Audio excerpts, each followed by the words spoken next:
இந்த காலகட்டத்திலாம் பார்த்தீங்கன்னா, பாலு மகேந்திரா வந்து ஒரு படம் இயக்குறாரு. அந்த படத்தோட பேர் வந்து நீங்கள் கேட்டவை.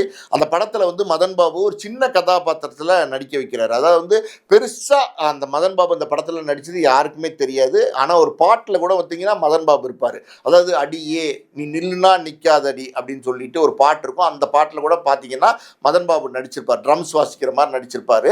அதுக்கப்புறம் மதன் பாபுவோடைய திறமை அது எப்ப முழுசா வெளிவந்துச்சுன்னா, ஜாதி மல்லின்னு ஒரு படம். அந்த படத்த வந்து இயக்குனர் பாலச்சந்தர் இயக்குனாரு. அந்த படத்துல வந்து மதன் பாபு வந்து ஒரு முக்கிய கதாபாத்திரம் குடுக்குறாரு. அது என்ன கதாபாத்திரம் அப்டின்னா, ஒரு எப்படி சொல்றது? ஒரு ஃப்ராடுத்தனம் பண்றது, ஒரு பித்தலாட்டம் பண்றது, அந்த மாரி ஒரு மோசடி பேர்வழி மாரி ஒரு கேரக்டர் வந்து மதன் பாபு குடுக்குறாரு. அந்த கேரக்டர் வந்து மக்கள் கிட்ட ரீச் ஆகுது. அதுக்கப்புறம் தொடர்ந்து மதன் பாபு வந்து நெறைய படங்கள்ல நடிக்க ஆரம்பிக்கிறாரு. ஸோ இந்த காலகட்டங்கள்ல பார்த்தீங்கன்னா, ஒரு 2 நடிகர்கள் இருந்தாங்க. அதாவது வந்து சிரிப்புக்குன்னே வந்து பேர் போன 2 நடிகர்கள் இருந்தாங்க. ஒருத்தர் வந்து மதன் பாபு, இன்னொருத்தர் வந்து குமரிமுத்து. குமரிமுத்து பார்த்தீங்கன்னா, வேற மாரி ஒரு ஒரு சிரிப்பிலே பார்த்தீங்கன்னா, ஆடியன்ஸ வந்து ரசிக்க வச்சுருவாரு. மதன் பாபுவும் பார்த்தீங்கன்னா, வேற ஒரு ஒரு டைப்பா சிரிச்சு ஆடியன்ஸ ரசிக்க வச்சுருவாரு. இன்னைக்கு இப்ப கூட நீங்க வந்து மதன் பாபுன்னு சொன்னீங்கன்னா, அவருடைய ட்ரேட்மார்க் சிரிப்பு தான் எல்லார் மனசுலயும் தோணும்.